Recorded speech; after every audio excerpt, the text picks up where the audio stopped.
નમસ્કાર મિત્રો, આપણે છેલ્લે લુઈસ બિંદુ નિરૂપણ કેવી રીતે કરવામાં આવે છે અને લુઈસ બિંદુ નિરૂપણ દ્વારા કઈ કઈ માહિતી આપણને મળી શકે છે એના વિશેની આપણે થોડીક શરૂઆત કરી હતી કે જ્યારે તમે લુઈસ બિંદુ નિરૂપણ કરો છો ત્યારે અણુ કે આયનની અંદર બંધ સંખ્યા કેટલી છે એ આપણે જાણી શકીએ છીએ. આનાથી શું શું જાણી શકાય? બંધ સંખ્યા. અચ્છા, બીજું શું જાણી શકાશે કે ઇલેક્ટ્રોનની અબંધકારક ઇલેક્ટ્રોન યુગ્મોની સંખ્યા અને અષ્ટકના નિયમનું પાલન કેવી રીતે થાય છે એના વિશેની આપણને માહિતી મળી શકે છે. આપણે બંધ સંખ્યા, બંધકારક ઇલેક્ટ્રોન યુગ્મોની સંખ્યા અને અષ્ટકના નિયમનું પાલન કેવી રીતે થાય છે એ આ લુઈસ બિંદુ નિરૂપણ જે કરીએ છીએ એની અંદર આપણે દર્શાવી શકીએ છીએ. મિત્રો, જો યાદ રાખો કે સામાન્ય રીતે લુઈસ બિંદુ નિરૂપણ કેવી રીતે કરી શકાય છે એના માટેના ચોક્કસ નિયમો છે. તો હવે આવા લુઈસ બિંદુ નિરૂપણ માટેના નિયમોની વાત કરીએ. લુઈસ બિંદુ નિરૂપણના નિયમો. જો અહીંયા હું દરેક નિયમ મતલબ 2-3 નિયમો છે આપણે હું અહીંયા ચર્ચા કરીશ, તમને સમજાવીશ. બરાબર?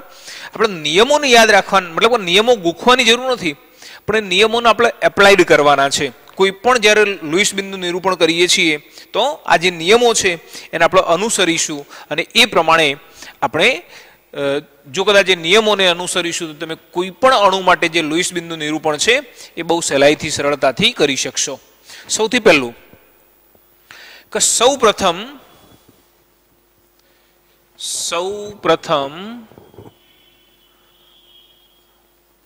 અણુ રચનામાં ભાગ લેતા પરમાણુની સંજ્ઞા અને તેની આસપાસ સંયોજકતા ઇલેક્ટ્રોનને દર્શાવો. જો મિત્રો યાદ રાખજો, દાખલા તરીકે આપણે એમ કહીએ કે નાઇટ્રોજન, તો નાઇટ્રોજનના સંયોજકતા ઇલેક્ટ્રોન કેટલા છે? 5. તો 1, 2, 3, 4 અને 5. દાખલા તરીકે કાર્બન છે તો કેટલા? 1, 2, 3 અને 4. ઓક્સિજન છે તો કેટલા? 6. 1, 2, 3, 4, 5 અને 6. મતલબ આ રીતે જે અણુ તમે કોઈ પણ અણુ લખી રહ્યા છો તો અણુની અંદર જેટલા પણ પરમાણુ આવતા હોય, 1, 2, 3, 4 જેટલા પરમાણુ આવતા હોય એ દરેકે દરેક પરમાણુની સંજ્ઞા અને એની સંયોજકતા ઇલેક્ટ્રોન, આપણે સંયોજકતા ઇલેક્ટ્રોન કેવી રીતે ટપકા વડે દર્શાવીએ છીએ. બરાબર? તો આ રીતે સૌપ્રથમ એને દર્શાવવામાં આવે છે. બરાબર?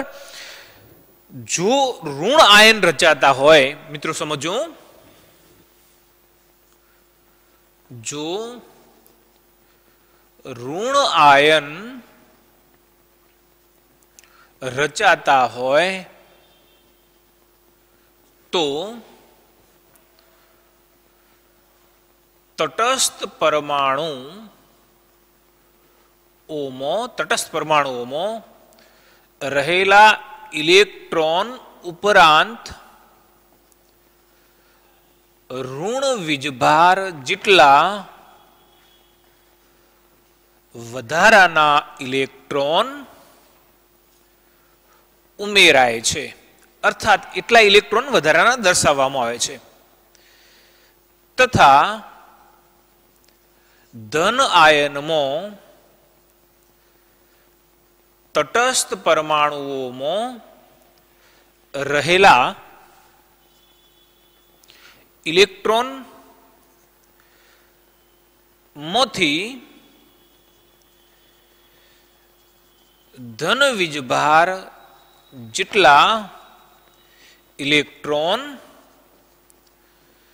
દૂર કરવામાં આવે છે. આપણે પહેલી વાત કરીએ ઋણ આયનની. દાખલા તરીકે CO3 તો જ્યારે તમે કાર્બોનેટ આયન માટે લુઈસ બિંદુ નિરૂપણ કરશો તો એક કાર્બન કેટલા સંયોજકતા ઇલેક્ટ્રોન 4, 3 ઓક્સિજન કેટલા સંયોજકતા ઇલેક્ટ્રોન 1/6 એટલે 6 તરી 18 એટલે 18 અને 4 22. અહીંયા ઋણ આયન છે. ઋણ આયન ક્યારે બને? ઇલેક્ટ્રોન સ્વીકારે ત્યારે. જો અહીંયા હું બધું વર્ણન નથી લખતો. કાર્બનના કેટલા 4 સંયોજકતા ઇલેક્ટ્રોન, આ કાર્બનની વાત કરીએ છીએ. 3 ઓક્સિજન છે, એક ઓક્સિજનના 6 સંયોજકતા ઇલેક્ટ્રોન છે એટલે 6 તરી 18. અને એનો ઋણ વીજભાર કેટલું છે? 2 છે. તો એના ઋણ વીજભાર જેટલા વધારાના ઇલેક્ટ્રોન અંદર એડ થાય છે, ઉમેરાય છે. તો અહીંયા કેટલા 2 ઇલેક્ટ્રોન એની અંદર ઉમેરાયેલા છે. કેટલા થવાના? 18 2 20 ને 4 24. તો 24 ઇલેક્ટ્રોન ધરાવે છે. જ્યારે જ્યારે પણ તમે આવા કોઈ પણ ઋણ આયનનું વર્ગીકરણ કરશો અથવા તો એને લુઈસ બિંદુ નિરૂપણ પ્રમાણે દર્શાવશો તો એમાં કેટલા ઇલેક્ટ્રોન બતાવવાના? તો કાર્બનના 4, 3 ઓક્સિજનના 18 અને -2 ચાર્જ છે, મતલબ કે એને 2 ઇલેક્ટ્રોન મેળવ્યા છે. તો એનો અર્થ એવો થયો કે બીજા 2 ઇલેક્ટ્રોન એના અંદર દાખલ થતા હશે. એ જ રીતે NH4 ધન આયન લઈએ છીએ.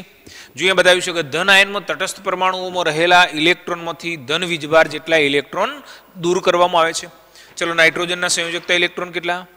5. 4 હાઇડ્રોજનના સંયોજકતા ઇલેક્ટ્રોન કેટલા? 1 નો 1 તો 4 ના 4. બરાબર. હવે અહીંયા પ્લસ ચાર્જ બતાવ્યો છે. પ્લસ નો અર્થ શું થાય? કે આ જે આયન છે એ 1 ઇલેક્ટ્રોન ગુમાવે છે. અહીંયા +1 છે તો 1 ઇલેક્ટ્રોન ગુમાવે છે. જો +2 હોત તો 2 ઇલેક્ટ્રોન ગુમાવતો હોત. બરાબર. તો અહીંયા જે આયન છે એ 1 ઇલેક્ટ્રોન ગુમાવે છે. જો 1 ઇલેક્ટ્રોન ગુમાવશે તો કેટલા ઇલેક્ટ્રોન થવાના? 5 + 4 - 1 એટલે કેટલા? 8 ઇલેક્ટ્રોન. તો આ 8 ઇલેક્ટ્રોન ધરાવે છે. અર્થાત કોઈ પણ ધન અને ઋણ આયનની અંદર જે ઇલેક્ટ્રોનની સંખ્યા છે એ આપણે આ રીતે દર્શાવીએ છીએ. ચલો આગળ જોઈએ કે જ્યારે જ્યારે પણ તમે લુઈસ બિંદુ નિરૂપણ કરો છો તો સામાન્ય રીતે લુઈસ બિંદુ નિરૂપણમાં ઓછા વિદ્યુત ઋણ પરમાણુને મધ્યસ્થ પરમાણુ તરીકે લેવામાં આવે છે. મિત્રો યાદ રાખો કે તમે જ્યારે કોઈ પણ અણુનું નિરૂપણ લુઈસ બિંદુ નિરૂપણ કરી રહ્યા છો તો એની અંદર જે ઓછો વિદ્યુત ઋણ પરમાણુ હશે, બરાબર ને, તો એને આપણે મધ્યસ્થ પરમાણુ તરીકે લેવાનું છે. અને જે વધુ વિદ્યુત ઋણ પરમાણુઓ છે એને આપણે એના આજુબાજુ ગોઠવવાના છે. દાખલા તરીકે હું તમને ઉદાહરણ આપું કે CO3 2- તો આમાં વધુ વિદ્યુત ઋણ કોણ? તો ઓક્સિજન. બરાબર છે. ઓછો વિદ્યુત ઋણ કોણ? તો કાર્બન. તો કાર્બનને મધ્યસ્થ પરમાણુ તરીકે લેવાનું છે, જ્યારે ઓક્સિજનને એની આજુબાજુ ગોઠવવાના છે. બરાબર. એટલે આપણે અહીંયા બતાવ્યું કે સામાન્ય રીતે લુઈસ બિંદુ નિરૂપણમાં ઓછા વિદ્યુત ઋણ પરમાણુને મધ્યસ્થ પરમાણુ તરીકે લેવામાં આવે છે, જ્યારે વધુ વિદ્યુત ઋણ પરમાણુ ને તેની આસપાસ ગોઠવવામાં આવે છે. બરાબર. તો આપણે આ રીતે એની આજુબાજુ ગોઠવીશું. બરાબર. સૌથી મહત્વની બાબત કે કોઈ પણ જે પરમાણુ છે, મતલબ પરમાણુઓ દ્વારા જ્યારે લુઈસ બિંદુ નિરૂપણ કરીશું તો જે ઇલેક્ટ્રોનના યુગ્મો બંધ બનાવે છે એને આપણે શું કહેવાના? બંધકારક ઇલેક્ટ્રોન યુગ્મ તરીકે ઓળખીશું. જ્યારે જે ઇલેક્ટ્રોન યુગ્મ બંધ બનાવ્યા સિવાયનું વધારાનું હશે એને આપણે શું કહીએ છીએ? અબંધકારક ઇલેક્ટ્રોન યુગ્મ તરીકે ઓળખીએ છીએ. તો આપણે બતાવીશું કે જે ઇલેક્ટ્રોન યુગ્મ બંધ રચે છે અથવા બંધ બનાવે છે તેને બંધકારક ઇલેક્ટ્રોન યુગ્મ કહે છે. એ જ રીતે જે ઇલેક્ટ્રોન યુગ્મ બંધ રચનામાં ભાગ લેતું નથી તેને અબંધકારક ઇલેક્ટ્રોન યુગ્મ કહે છે. બરાબર ને? અણુરચનાની અંદર હંમેશા બે પ્રકારના ઇલેક્ટ્રોનના યુગ્મો હશે. એક કેવું હશે કે બંધ રચનામાં ભાગ લેતું હશે જેને આપણે બંધકારક ઇલેક્ટ્રોનના યુગ્મ તરીકે ઓળખીશું. અને એક ઇલેક્ટ્રોનનું યુગ્મ કદાચ એવું બધામાં હોય એવું જરૂર નથી, કેટલાકમાં ના પણ હોય, તો એવું પણ હશે કે જે બંધ રચનામાં ભાગ લેતું નથી એને આપણે શું કહીએ છીએ? અબંધકારક ઇલેક્ટ્રોનના યુગ્મ તરીકે ઓળખીએ છીએ. મતલબ આટલા નિયમો તમે જો સારી રીતે જાણતા હશો તો તમે કોઈ પણ અણુ માટે લુઈસ બિંદુ નિરૂપણ કરી શકવાના. ચલો આપણે જુદા જુદા ઉદાહરણ દ્વારા લુઈસ બિંદુ નિરૂપણ કેવી રીતે કરીશું એ આપણે સમજવાનો પ્રયત્ન કરીએ. અણુ અથવા આયન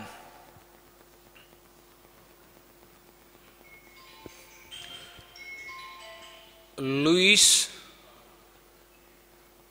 બિંદુ નિરૂપણ. ચાલો જુઓ, સૌથી પહેલામાં પહેલા આપણે જે અણુ છે એ લઈએ H2. ચાલો જુઓ, H2 નું લુઈસ બિંદુ નિરૂપણ એ કેવી રીતે કરીશું? તો જુઓ, અહીંયા બે હાઇડ્રોજન છે. હવે આપણો પહેલો નિયમ એવો છે કે સૌ પ્રથમ અણુ રચનામાં ભાગ લેતા પરમાણુની સંજ્ઞા અને તેની આસપાસ સંયોજકતા ઇલેક્ટ્રોનને દર્શાવો. અહીંયા અણુ રચનામાં બે હાઇડ્રોજન ભાગ લઈ રહ્યા છે. બરાબર ને? એટલે આ હાઇડ્રોજન, આ બીજો હાઇડ્રોજન. બરાબર? ચલો, આ હાઇડ્રોજનના સંયોજકતા ઇલેક્ટ્રોન કેટલા? 1. આ હાઇડ્રોજનના સંયોજકતા ઇલેક્ટ્રોન કેટલા? 1. મતલબ કે બંને વચ્ચે એક એક ઇલેક્ટ્રોનની ભાગીદારી થાય છે. કોના જેવી રચના બની? આ હિલિયમ જેવી રચના પ્રાપ્ત થઈ. બરાબર ને? બંને પરમાણુઓએ એક એક ઇલેક્ટ્રોનની ભાગીદારી કરી અને કોના જેવી? હિલિયમ જેવી રચના પ્રાપ્ત કરી છે. બરાબર? તો આ જે બંધ છે એને આપણે શું કહેવાના? સહસંયોજક બંધ તરીકે ઓળખીએ છીએ. આ જે ઇલેક્ટ્રોનનું યુગ્મ છે એને શું કહેવાય? બંધકારક ઇલેક્ટ્રોનનું યુગ્મ કહીએ છીએ. એટલે આપણે આરતી બતાવીશું H સિંગલ બોન્ડ H. બરાબર? તો લુઈસ બિંદુ નિરૂપણ H2 અણુ માટે આપણે આ રીતે દર્શાવીએ છીએ. ચલો બીજું ઉદાહરણ લઈએ, O2. બરાબર? ચલો, અહીંયા બે ઓક્સિજન પરમાણુ એ સહસંયોજક બંધથી જોડાય છે. તમે જાણો છો કે એક ઓક્સિજનના સંયોજકતા ઇલેક્ટ્રોન કેટલા? 2, 2, 4 અને 2, 6. હવે અહીંયા સામે બીજો ઓક્સિજન જ છે અને બીજા ઓક્સિજન સાથે જ્યારે એનો બંધ બનાવવાનો થાય તો આ ઓક્સિજન શું અપેક્ષા રાખતો હશે? કે એના 8 ઇલેક્ટ્રોન પૂરા થાય. અને 8 ઇલેક્ટ્રોન પૂરા કરવા માટે શું કરે? બીજા ઇલેક્ટ્રોન પાસેથી 2 ઇલેક્ટ્રોન મેળવવાનો પ્રયત્ન કરે. પણ જે બીજો ઇલેક્ટ્રોન છે એની અપેક્ષા તો એવી જ હોવાની. એટલે અહીંયા એક પણ પરમાણુ ઇલેક્ટ્રોન આપશે નહીં. હા, બંને વચ્ચે શું થવાનું? ભાગીદારી થવાની. બરાબર છે? અહીંયા 2 ઇલેક્ટ્રોનની ભાગીદારી આ કરશે, 2 ઇલેક્ટ્રોનની ભાગીદારી આ કરશે. તો આ રીતે આપણે બતાવીશું 1, 2, 3, 4, 5 અને 6. આ એક ઓક્સિજન લીધો. બરાબર? હવે જુઓ બીજો ઓક્સિજન લઈએ. 1, 2, 3, 4, 5 અને 6. ચાલો જુઓ, તમે આમાં જોઈ શકો છો. જો આનું અષ્ટક પૂરું થઈ ગયું. 1, 2, 3, 4, 5, 6, 7 અને 8. 8 ઇલેક્ટ્રોન પૂરા થઈ ગયા. સેમ જ રીતે આની અંદર 5 ઇલેક્ટ્રોન થઈ ગયા. સોરી, આ રીતે 1, 2, 3, 4, 5, 6, 7, 8. 8 ઇલેક્ટ્રોન મતલબ કે અષ્ટક રચના પૂરી થઈ ગઈ. બરાબર છે? તો તમે આ રીતે બતાવી શકશો. O double bond O.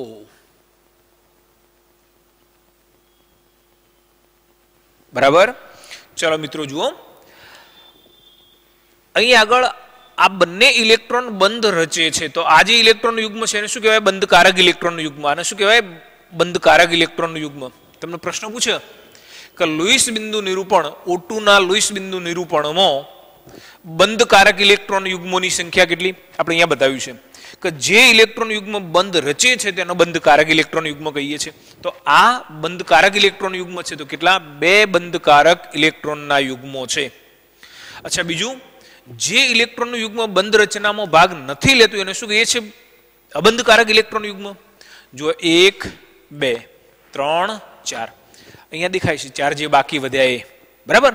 તો આ શું કહેવાય? અબંધકારક ઇલેક્ટ્રોનના યુગ્મો છે. તો અહીંયા 2 એ બંધકારક અને 4 અબંધકારક ઇલેક્ટ્રોનના યુગ્મો છે. ચાલો મિત્રો હવે જોઈએ O3 ઓઝોન. ચલો ઓઝોનની રચના કેવી રીતે બતાવીશું. જો ઓઝોન તમને સમજાય એટલે એવું માની લેવાનું કે લગભગ લુઈસ રચનામાં આપણને કોઈ મુશ્કેલી આવવું પડશે નહીં. જો આમાં 3 ઓક્સિજન પરમાણુઓ છે, બરાબર. હવે 3 ઓક્સિજન પરમાણુઓને કેવી રીતે ગોઠવવાના? તો એક ઓક્સિજન જેને આપણે મધ્યસ્થ ઓક્સિજન કહીશું એ બાકીના 2 સાથે ગોઠવાશે. ચાલો જુઓ આ રીતે. ચલો દરેકે દરેક ઓક્સિજનના સંયોજકતા ઇલેક્ટ્રોન કેટલા છે? 1 2 3 4 5 અને 6. બરાબર. હવે તમે જુઓ કે આની પાસે 6 ઇલેક્ટ્રોન છે. સેમ એ જ રીતે આની પાસે 6 ઇલેક્ટ્રોન હશે. 1 2 3 4 5 અને 6. સેમ એ જ રીતે 1 2 3 4 5 અને 6. બરાબર. હવે શું કરીએ જુઓ, આ બંને ઓક્સિજન એ 2 ઇલેક્ટ્રોનની ભાગીદારી કરે છે. બરાબર. તમને એમ થાય કેમ 2 ઇલેક્ટ્રોનની ભાગીદારી કરતા હશે? તમે જુઓ કે જો આ ઇલેક્ટ્રોનનું અષ્ટક પૂરું કરવું હોય, 8 ઇલેક્ટ્રોન પૂરા કરવા હોય તો એની પાસે 6 તો છે જ. એટલે એ શું અપેક્ષા રાખશે આની પાસે કે મારી પાસે 6 છે, જો આ 2 ની ભાગીદારી કરે તો મારા 8 ઇલેક્ટ્રોન થાય. બરાબર. તો આવું જોવા મળશે આ રીતે. મધ્યસ્થ ઓક્સિજન, મધ્યસ્થ એટલે વચ્ચેનો ઓક્સિજન 1 2. બરાબર. આપણે બાકીના ઇલેક્ટ્રોન પછી લખીએ.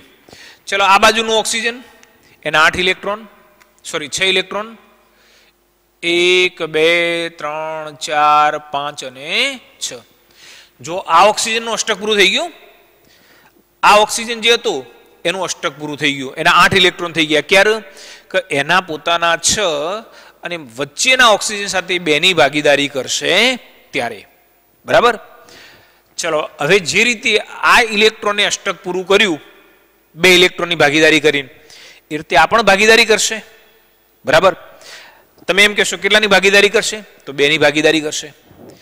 2 ની ભાગીદારી કરવામાં આનો તો કોઈ વાંધો નથી, પણ આનો વાંધો છે. કેમ?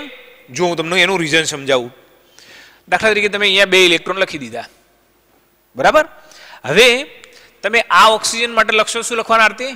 1 2 3 4 5 અને 6. જો આનું તો અષ્ટક પૂરું થઈ ગયું. પણ આ વચ્ચેનું જે ઓક્સિજન છે એને તમે જુઓ કેટલા ઇલેક્ટ્રોન થયા? ઇલેક્ટ્રોન 10 થઈ ગયા.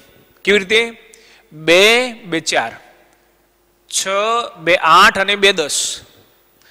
અષ્ટક રચના દ્વારા સ્થિરતા પ્રાપ્ત થાય છે. બરાબર ને? અને અષ્ટક રચના દ્વારા જો સ્થિરતા પ્રાપ્ત થતી હોય તો 10 ઇલેક્ટ્રોન ચાલશે નહીં. મતલબ અહીં આગળ ભલે 2 ઇલેક્ટ્રોનની ભાગીદારી થઈ, પણ અહીંયા 2 ઇલેક્ટ્રોનની ભાગીદારી થવાની નથી. આ બરાબર યાદ રાખજો. બરાબર. જો અહીંયા શું થશે? આવું આવશે 1 2 3 4 5 અને 6. જો અહીંયા આ જે મધ્યસ્થ ઓક્સિજન છે એની પાસે કેટલા? 6 ઇલેક્ટ્રોન હતા. 2 તો અહીંયા વપરાઈ ગયા, હજુ 4 છે. તો એ શું કરશે? એ 2 ઇલેક્ટ્રોન પોતે આપી દેશે. બંધ બનાવવા માટેના બંને ઇલેક્ટ્રોન કોણ આપી દેશે? આ મધ્યસ્થ ઓક્સિજન આપી દેશે. જો મધ્યસ્થ ઓક્સિજન 2 ઇલેક્ટ્રોન આપી દે તો આને કેટલા થયા જુઓ? 2 2 4 2 6 2 8. બરાબર. આ ઓક્સિજનના 8 થઈ ગયા. ચલો આ મધ્યસ્થ ઓક્સિજનના કેટલા ઇલેક્ટ્રોન થયા? તો જુઓ 2 2 4 2 6 અને 2 8. એને 8 થઈ ગયા. બરાબર. આના 8 થયા, આના 8 થયા, આના પણ 8 થયા. બરાબર. તો આપણે આ રીતે બતાવીએ છીએ. આ મધ્યસ્થ ઓક્સિજન જે બીજા બધા પરમાણુઓ સાથે જોડાયેલો એને આપણે મધ્યસ્થ કહીએ છીએ. અહીંયા શું બન્યું? ડબલ બોન્ડ બન્યા. બરાબર. અહીંયા શું બન્યું? સિંગલ બોન્ડ બન્યો. પણ અહીંયા એક બીજી બાબત યાદ રાખો કે બંધ બનાવવા માટેના બંને ઇલેક્ટ્રોન એ મધ્યસ્થ ઓક્સિજને આપ્યા છે. અને જ્યારે 2 પરમાણુ વચ્ચે ઇલેક્ટ્રોનની ભાગીદારી થતી હોય અને બંધ રચના માટે બંને ઇલેક્ટ્રોન કોઈ એક જ પરમાણુ આપતો હોય તો એને આપણે શું કહીએ છીએ? સવર્ગ સહસંયોજક બંધ કહીએ છીએ. અને સવર્ગ સહસંયોજક બંધને અર્થે એરો દ્વારા દર્શાવીએ છીએ. શું અર્થ થાય એનો? કે બંધ બનાવવા માટેના બંને ઇલેક્ટ્રોન આ પરમાણુ આપે છે. કોના આપે છે? તો આના આપે છે. બરાબર. તો એકચ્યુઅલી જ્યારે કોઈ એક જ પરમાણુ આરતી બંને ઇલેક્ટ્રોન આપતો હોય તો એવા બંધને આપણે શું કહીએ છીએ? સવર્ગ સહસંયોજક બંધ કહીએ છીએ. આગળ પણ એની ચર્ચા કરીશું. ચલો અહીંયા આ તો બંધ બની ગયો, આ પણ બંધ બની ગયો. હવે બાકીના યુગ્મો કેવી રીતે બતાવીશું? આ રીતે અહીં આગળ 1, અહીં આગળ 1, 2 અને 3. બરાબર. જો અહીંયા પ્રશ્ન એમ પૂછે કે ઓઝોનની અંદર બંધકારક ઇલેક્ટ્રોનના યુગ્મો કેટલા, તો બંધકારક ઇલેક્ટ્રોનના યુગ્મો આ એક યુગ્મ, આ બીજું યુગ્મ અને આ ત્રીજું યુગ્મ. ઘણી વખત પ્રશ્ન એમ પૂછે કે બંધકારક ઇલેક્ટ્રોન કેટલા, તો એક બંધ બનાવવા માટે કેટલા ઇલેક્ટ્રોન જોઈએ? 2. અહીંયા કેટલા બંધ બન્યા છે? 3. તો કેટલા ઇલેક્ટ્રોન હશે? 6. બરાબર ને. જ્યારે યુગ્મો પૂછે છે તો એ વખતે આપણે 2 ઇલેક્ટ્રોનની જે પેર છે, જોડી છે, એને યુગ્મ કહીએ છીએ. તો આ એક યુગ્મ, બીજું યુગ્મ, ત્રીજું યુગ્મ. બંધકારક ઇલેક્ટ્રોનના યુગ્મો કેટલા? 3. ચલો એમ પ્રશ્ન પૂછે કે અબંધકારક ઇલેક્ટ્રોનના યુગ્મો કેટલા? 1, 2, 3, 4, 5 અને 6. ફરીથી અબંધકારક ઇલેક્ટ્રોન યુગ્મ કોને કહીએ છીએ? જે ઇલેક્ટ્રોનનું યુગ્મ બંધ રચના પરમાણુ પાસે છે ખરું, પણ બંધ રચનાની અંદર ભાગ લેતું નથી. જો અહીંયા બંધ બન્યો તો આ ઇલેક્ટ્રોનને કોઈ લેવા દેવા નથી, આ ઇલેક્ટ્રોનના યુગ્મને કોઈ લેવા દેવા નથી, અહીંયા આને કોઈ લેવા દેવા નથી. તો આ શું કહેવાય? અબંધકારક ઇલેક્ટ્રોનના યુગ્મો છે. બરાબર ને. તો આ અબંધકારક, આ અબંધકારક, આ અબંધકારક, આ અબંધકારક, આ અબંધકારક અને આ એક અબંધકારક. તો આ રીતે કેટલા? 1, 2, 3, 4, 5 અને 6 ઇલેક્ટ્રોનના યુગ્મો એ અબંધકારક ઇલેક્ટ્રોનના યુગ્મો છે. બરાબર છે? સમજાયું? કોઈ પ્રશ્ન હોય તો આપણે એની અંદર કોમેન્ટ બોક્સની અંદર તમે પ્રશ્ન પૂછી શકો, ડાયરેક્ટ પણ મને પૂછજો, સમજાવવું જોઈએ. બરાબર છે. ચલો એના પછીનો અણુ લઈએ, NF3 અણુ. ચલો જોઈએ NF3. જેમ તમે NH3 લો છો એમ NF3. ચલો અહીંયા નાઇટ્રોજનનું મધ્યસ્થ પરમાણુ તરીકે લઈશું. આપણી શરત કઈ હતી કે સામાન્ય રીતે લોઇસ બિંદુ નિરૂપણની અંદર ઓછા વિદ્યુત ઋણ પરમાણુને મધ્યસ્થ પરમાણુ તરીકે લેવાનું.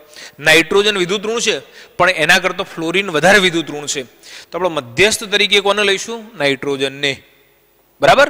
તો અહીંયા નાઇટ્રોજન લઈ લઈએ. 3 ફ્લોરિન, 1 ફ્લોરિન, બીજો ફ્લોરિન અને ત્રીજો ફ્લોરિન. બરાબર.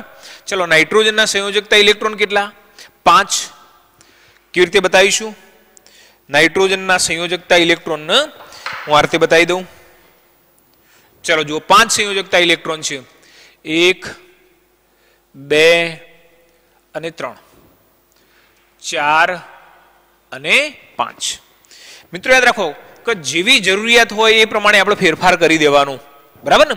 જો અહીંયા દાખલા તરીકે આપણે જનરલી એવું લખતા હતા, ઓક્સિજન માટે શું લખતા હતા? 2, 2 અને 2 આ રીતે લખતા હતા. ઘણી વખત એવું હોય કે 2 બાજુ ઇલેક્ટ્રોનની ભાગીદારી કરવાની હોય તો 2, 2, 1 અને 1 આ રીતે પણ લખીએ. બરાબર છે. તો જેવી જરૂરિયાત હોય એ પ્રમાણે ફેરફાર કરવાનો છે. ચલો ફ્લોરિનના સંયોજકતા ઇલેક્ટ્રોન કેટલા? 7. કેવી રીતે બતાવીશું? 1, 2, 3, 4, 5, 6 અને 7. અહીંયા નાઇટ્રોજન અને ફ્લોરિન વચ્ચે એક એક ઇલેક્ટ્રોનની ભાગીદારી થવાની. સેમ એ જ રીતે 1, 2, 3, 4, 5, 6 અને 7. 1, 2, 3, 4, 5, 6 અને 7. બરાબર. ચલો આવું બનશે NF, NF અને NF. આ જે લાઈન દોરી એ શું બતાવશે? બંધકારક ઇલેક્ટ્રોન યુગ્મ. અને બાકી બધા જે ટપકા વધ્યા એ શું કહેવાય? અબંધકારક ઇલેક્ટ્રોન યુગ્મ.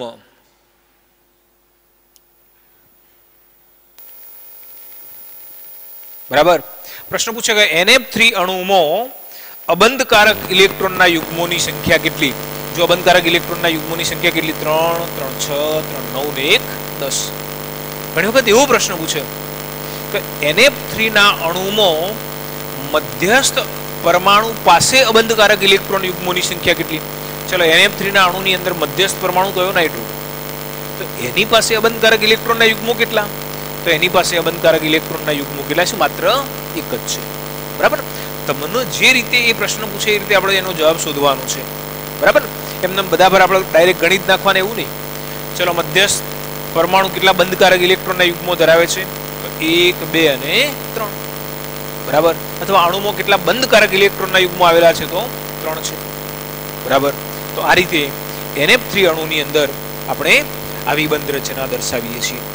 ચલો હવે અહીંયા CO3 2 માઇનસ નું ઉદાહરણ આપેલું છે, આપણે એ લઈએ. CO3 2 minus. ચલો જુઓ, અહીંયા કાર્બન અને 3 ઓક્સિજન. મિત્રો યાદ રાખો કે અહીંયા મધ્યસ્થ પરમાણુ એ કાર્બન છે અને એના આજુબાજુ શું ગોઠવાયેલું છે? ઓક્સિજન ગોઠવાયેલા છે, બરાબર. કાર્બનના સંયોજકતા ઇલેક્ટ્રોન કેટલા? કાર્બનના સંયોજકતા ઇલેક્ટ્રોન એ કેટલા? તો અહીંયા 4 છે. સોરી, કાર્બનના સંયોજકતા ઇલેક્ટ્રોન 4 છે, ઓક્સિજનના સંયોજકતા ઇલેક્ટ્રોન કેટલા? 6 છે. કાર્બન સાથે 3 ઓક્સિજન જોડીએ છીએ, બરાબર. તો હું આ રીતે લખી દઉં, કાર્બન 3 ઓક્સિજન છે, એક ઓક્સિજન, બીજો ઓક્સિજન અને ત્રીજો ઓક્સિજન, બરાબર.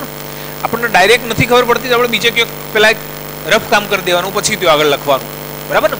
ચલો હવે કાર્બન પાસે 6 સંયોજકતા ઇલેક્ટ્રોન, સોરી કાર્બન પાસે 4 સંયોજકતા ઇલેક્ટ્રોન છે. તો હું આ રીતે બતાવી દઉં. આ રીતે જો પહેલા તો એક બાજુએ 2 ઓક્સિજન તરફ હું 2 લખી કર, 1 અને 2, બરાબર. ચલો હવે આ જે ઓક્સિજન છે એના સંયોજકતા ઇલેક્ટ્રોન કેટલા છે? 1 2 3 4 5 અને 6. એક બાબત હંમેશા તમે યાદ રાખજો કે કોઈ પણ મધ્યસ્થ પરમાણુ સાથે જ્યારે એક કરતો વધુ ઓક્સિજન જોડાતા હોય તો એક તો તમારે ડબલ બોન્ડ બનાવી જ દેવાનું, બરાબર ને. જેમ તમે આમાં શું કર્યું હતું? એક ડબલ બોન્ડ બનાવ્યો હતો, તો અહીંયા કાર્બન સાથે તમે એક ડબલ બોન્ડ બનાવી દીધો. ચલો આ રીતે કરવા શું થયું? ઓક્સિજનનું અષ્ટક પૂરું થઈ ગયું, બરાબર. ચલો આ ઓક્સિજનનું અષ્ટક પૂરું થયું. હવે કાર્બનના સંયોજકતા ઇલેક્ટ્રોન કેટલા બતાવ્યા હતા? આપણે 4 બતાવ્યા હતા, અહીંયા 2 તો મૂકી દીધા, બરાબર. હવે જો કાર્બને 3 બંધ બનાવવા હોય, 3 ઓક્સિજન સાથે જોડાવવું હોય તો એવું નહીં કરે ચલો બીજાને હું બંને ઇલેક્ટ્રોન આપી દઉં. જો બીજાને 2 આપી દે તો ત્રીજા હાથે બંધ જ નહીં બને, બરાબર છે. એટલે આપણે શું કરીએ છીએ? એક ઇલેક્ટ્રોન અહીંયા બતાવીએ છીએ, એક ઇલેક્ટ્રોન અહીંયા બતાવીએ છીએ. કાર્બને એની ફરજ પૂરી કરી, તો મારી પાસે હવે 2 ઇલેક્ટ્રોન છે, બંનેનું હું એક એક આપું, બરાબર છે. હવે બાકીની ગોઠવણી તમે કરી દો, ભાગીદારી કરી દો. ચલો હવે જુઓ, ઓક્સિજનના સંયોજકતા ઇલેક્ટ્રોન કેટલા? તો ઓક્સિજનના 6, 1 2 3 4 5 અને 6, 1 2 3 4 5 અને 6. હવે તમે જુઓ કે તમને પ્રશ્ન એવો થાય કે આ જેમ 2 ઇલેક્ટ્રોન ભાગીદારી માટે આપે છે તો આ કેમ ઇલેક્ટ્રોન ભાગીદારી માટે આપતો નથી? અહીંયા કેમ એક ઇલેક્ટ્રોન ના મૂક્યું? બરાબર છે. જો અહીં આગળ એ એક ઇલેક્ટ્રોન ભાગીદારી માટે મૂકવા જાય તો એની પેર તોડવી પડશે, યુગ્મ તોડવું પડશે. અને જ્યારે કોઈ પણ પરમાણુ એનું પોતાનું ઇલેક્ટ્રોનનું યુગ્મ તોડે તો એ અસ્થાયી બને, બરાબર છે. એક આખે આખું યુગ્મ કો તો યુગ્મ આખે આખું આપશે અથવા યુગ્મની ભાગીદારી કરશે, પણ એક ઇલેક્ટ્રોન જો બીજાની કોઈ ગોઠવણી ના થતી હોય તો આપશે નહીં, બરાબર. અને માની લો કે ચલો એક ઇલેક્ટ્રોન અહીંયા મૂકે તો પણ કેટલા થવાના? 1 2 3 4 5, એક અહીંયા મૂક્યો 6 અને 7 જ થાય. અષ્ટક પૂરું થતું નથી. ચલો સેમ એનું અહીંયા પણ અષ્ટક થતું નથી. હવે તમે જુઓ કે જો અહીં આગળ કાર્બોનેટ આયન તરીકે એને સ્થાયી બનવું હોય તો શું કરવું પડે? અહીંયા એક ઇલેક્ટ્રોન હોવું જોઈએ તો જ અષ્ટક થાય, તો જ કાર્બનની સંયોજકતા પૂરી થાય, ઓક્સિજનની સંયોજકતા પૂરી થાય. એટલે આ શું કરશે?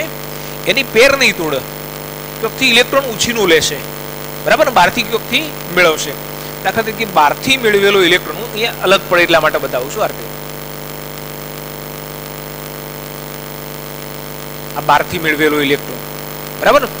મિત્રો યાદ રાખો કે બધા ઇલેક્ટ્રોન કઈ જુદા જુદા ના હોય, ઇલેક્ટ્રોન બધા સરખા જ હોય, બધાના આકાર સરખા હશે, બધાની વર્તણૂક સરખી હોય, પણ ખાલી ઓળખવા માટે હું અહીંયા જુદા પાડું છું.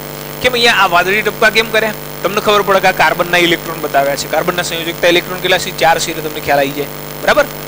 ચલો આવું કેમ બતાવ્યું? કે એક ઇલેક્ટ્રોન એને બહારથી મેળવ્યો, બરાબર. ચલો હવે જ્યારે બહારથી અહીંયા ઇલેક્ટ્રોન ગોઠવે એટલે શું થઈ જાય? જો અહીંયા 1 2 3 4 5 6 7 અને 8, બરાબર. આપણી પાસે ઘણી વખત વ્યવસ્થા પૂરેપૂરી ના હોય, કોઈક વસ્તુ લાવી છે ને આપણી પાસે પૂરતા પૈસા નથી, આપણે શું કરીએ? કોઈકના જોડેથી ઉછીના લઈએ છીએ. તો બસ એ જ કામ અહીંયા કર્યું છે ઓક્સિજને, બહારથી ઇલેક્ટ્રોન મેળવ્યો. ચલો સેમ એનું એ જ, આ ઉછીનો મેળવ્યો પછી આ કેમ બાકી રહેશે? આ એવું કરશે, બરાબર. જો કેટલા ઇલેક્ટ્રોન થયા? 2 2 4 2 6 અને 2 8. અષ્ટકાનું એ થઈ ગયું. બરાબર. પણ એ દરમિયાન મતલબ કાર્બોનેટ આયનની રચના થઈ એ વખતે એને 2 ઇલેક્ટ્રોન બહારથી મેળવ્યા છે, અને જો ઇલેક્ટ્રોન બહારથી મેળવ્યા હોય તો એના ઉપર ચાર્જ કેવો આવશે? માઇનસ આવશે. બરાબર છે.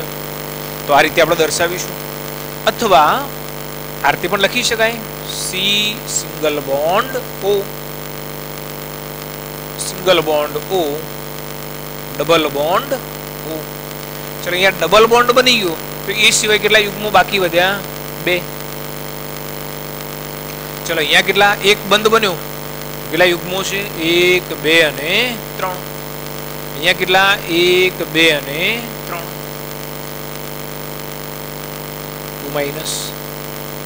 બરાબર ને? આ અથવા આ, આમાં શું કર્યું છે?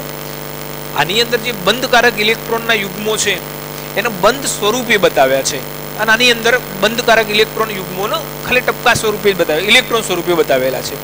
પ્રશ્ન એમ પૂછે કોઈ કે CO3 2- આયનની અંદર આપણે અહીંયા અણુ અથવા આયન એવો શબ્દ વાપર્યો છે, તો આની અંદર બંધકારક ઇલેક્ટ્રોનના યુગ્મો કેટલા? તો બંધકારક કેટલા? 1 2 3 અને 4. ચલો અબંધકારક ઇલેક્ટ્રોનના યુગ્મો કેટલા? તો 1 2 3 4 5 6 7 અને 8. બરાબર. તમને એમ પૂછે કે મધ્યસ્થ પરમાણુ પાસે અબંધકારક ઇલેક્ટ્રોનના યુગ્મો કેટલા? તો એક પણ નથી, એટલે 0. બરાબર ને? આ કાર્બન છે, કાર્બન પાસે એક પણ અબંધકારક ઇલેક્ટ્રોનનું યુગ્મ નથી, એટલે આપણે એ રીતે બતાવીએ છીએ. ચલો એના પછી એક ઉદાહરણ લઈએ, HNO3.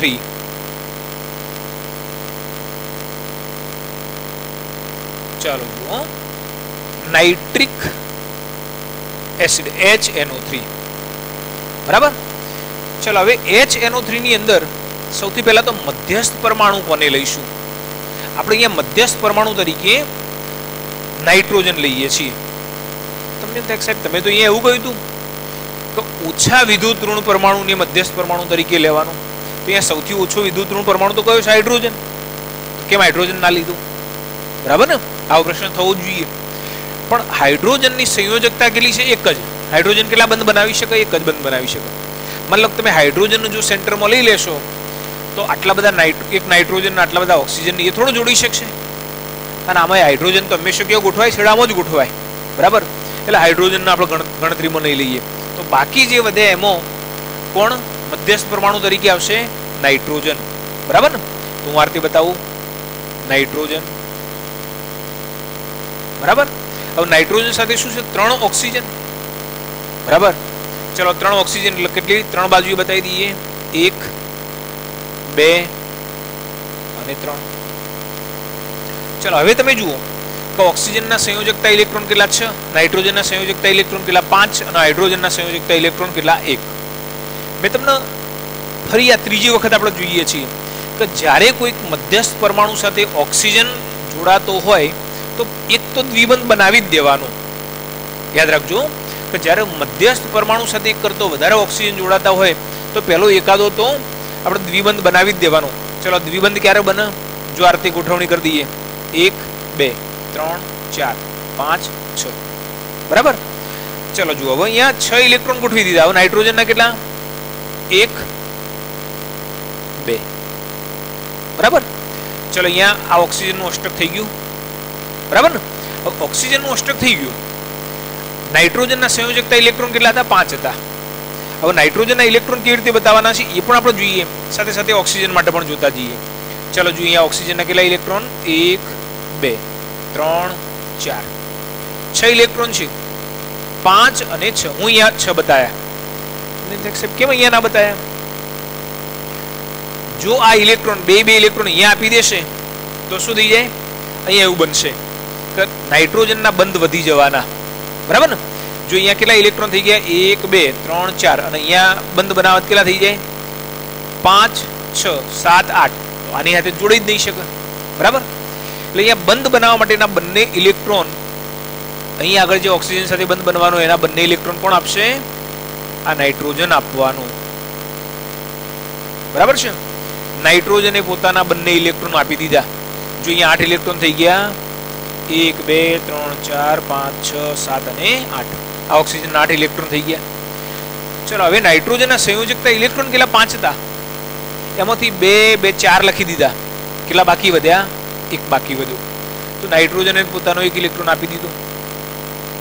એને એ પોતે કહી દેશે કે જો આની મેં દ્વિબંધ બનાવી દીધું, આની પાસે ઇલેક્ટ્રોનનું યુગ્મ નહોતું તો ઇલેક્ટ્રોનનું યુગ્મ મેં આપી દીધું, હવે મારી ક્ષમતા પૂરી થઈ ગઈ, હવે મારી પાસે 1 જ ઇલેક્ટ્રોન છે એટલે હું 1 જ ઇલેક્ટ્રોન આપીશ. બંધ બનાવવા માટેના બાકીના ઇલેક્ટ્રોન તમારે ગોઠવવાના. ચલો હવે જુઓ ઓક્સિજનના કેટલા ઇલેક્ટ્રોન, 6 ઇલેક્ટ્રોન, 1 2 3 4. હવે પ્રશ્ન એ થાય કે હવે જે 2 ઇલેક્ટ્રોન છે એને ક્યાં ગોઠવવાના? આ ઓક્સિજન ઇલેક્ટ્રોનની પેર તોડશે? આપણે તો એવું માનીએ છીએ કે ઓક્સિજન ઇલેક્ટ્રોનની પેર તોડશે નહીં, અહીંયા તોડશે. કેમ? દાખલા તરીકે આપણે એવું કહીએ કોઈ ચપ્પલવાળાની દુકાને જઈએ અને એમ કહીએ કે મારે તો આખી પેર નથી જોઈતી, એક જ ચપ્પલ જોવો છે, આપે ખરો તમને? બરાબર એના જેવું છે. હા, જો સામે એની પાસે એક જ ચપ્પલ પડ્યું હશે અથવા તો સામે એક ચપ્પલ બીજો કોઈક લેવા વાળો હશે તે આપશે. તો અહીંયા શું થવાનું? આ જે ઓક્સિજન છે એ 1 ઇલેક્ટ્રોન અહીંયા મૂકશે અને 1 ઇલેક્ટ્રોન અહીંયા મૂકશે. બરાબર ને? 1 ઇલેક્ટ્રોન આ બાજુ મૂક્યો એટલે અહીંયા શું થયું? અહીંયા આગળ બંધ બની ગયો. 1 ઇલેક્ટ્રોન આ બાજુ મૂક્યો, જો અહીંયા ઓક્સિજનના 6 ઇલેક્ટ્રોનની ગોઠવણી કરી દીધી. હવે શું બાકી રહ્યું? હાઇડ્રોજન. બરાબર ને? તો હાઇડ્રોજન આપણે આ રીતે બતાવીશું, આ રીતે. હાઇડ્રોજન પાસે પણ પોતાનો 1 ઇલેક્ટ્રોન છે. બરાબર? તો હવે તમે જુઓ કે આ ઓક્સિજનનું પણ અષ્ટક થઈ ગયું. કેવી રીતે થયું? 2 2 4 2 6 અને 2 8. બરાબર? તો આપણે અણુ રચના કેવી રીતે બતાવીશું? આ રીતે બતાવીશું, આ રીતે O double bond N, single bond O. પણ અહીંયા બંને ઇલેક્ટ્રોન નાઇટ્રોજને આપ્યા છે તો આ બંધ કયો હશે? સવર્ગ સહસંયોજક બંધ છે. અહીંયા બંને વચ્ચે ભાગીદારી થઈ છે એટલે સિંગલ બોન્ડ O અને ઓના બરાબર બાજુમાં H. બરાબર? ચલો અહીંયા શું બતાવશો? અબંધકારક ઇલેક્ટ્રોનના યુગ્મો કેટલા? 2 2 મતલબ 3, અહીંયા આગળ 2. બરાબર? હા. ચલો હવે તમે જુઓ કે દાખલા તરીકે તમને કોઈ પ્રશ્ન એમ પૂછે છે કે આ જે અણુ રચના આપણે અહીંયા દર્શાવી તો એ અણુ રચનાની અંદર મધ્યસ્થ પરમાણુ કેટલા બંધ રચે છે? યાદ રાખો કે મધ્યસ્થ પરમાણુ કયો છે? નાઇટ્રોજન. તો મધ્યસ્થ પરમાણુ બંધ કેટલા બનાવે છે? 1 2 3 અને 4. અર્થાત બંધકારક ઇલેક્ટ્રોનના યુગ્મો કેટલા? તો 4. બરાબર? અબંધકારક ઇલેક્ટ્રોનના યુગ્મો મધ્યસ્થ પરમાણુ પાસે કેટલા? તો 1 પણ નહીં. બરાબર ને? જો અહીંયા મધ્યસ્થ પરમાણુ માત્ર બંધકારક ઇલેક્ટ્રોનના યુગ્મો ધરાવે છે. બરાબર? અબંધકારક ઇલેક્ટ્રોનના યુગ્મો ધરાવતો નથી. અણુમાં અબંધકારક ઇલેક્ટ્રોનના યુગ્મો કેટલા? તો 1 2 3 4 5 6 7. બરાબર?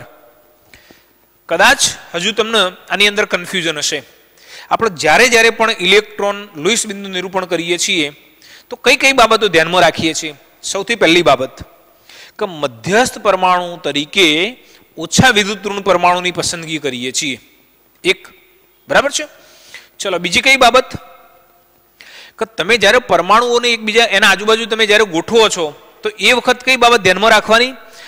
એ બાબત ધ્યાનમાં રાખવાની કે દરેક પરમાણુ અષ્ટક પૂર્ણ થવું જોઈએ. જો અહીંયા તમે કોઈ પણ પરમાણુ લઈ લો, જો દાખલા તરીકે હું તમને આ સમજાવું છું કે તમે આ ઓક્સિજન લીધો, બોલો 8 ઇલેક્ટ્રોન થઈ ગયા. તમે આ ઓક્સિજન લીધો, 8 ઇલેક્ટ્રોન થઈ ગયા. આ ઓક્સિજન લીધો, 8 ઇલેક્ટ્રોન થઈ ગયા. મધ્યસ્થ નાઇટ્રોજન લીધો,